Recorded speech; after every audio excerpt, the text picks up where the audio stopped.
Hello everybody, this is Steve from OpenBOM. This video will demonstrate how easy it is to store your CAD files in Dropbox while creating a bill of materials in OpenBOM. I started with a SolidWorks drone, and I'm going to look at my OpenBOM settings. We're going to specify Dropbox as our cloud storage, and I'm going to go through the authorization process, which is really quite easy. Provide my email address. This is to sign into my Dropbox account.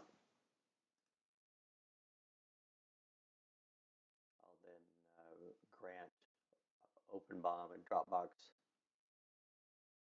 the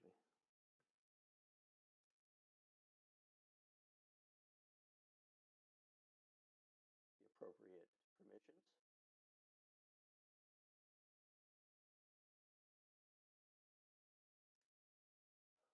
We're going to allow OpenBOM access to my Dropbox account. And that's it.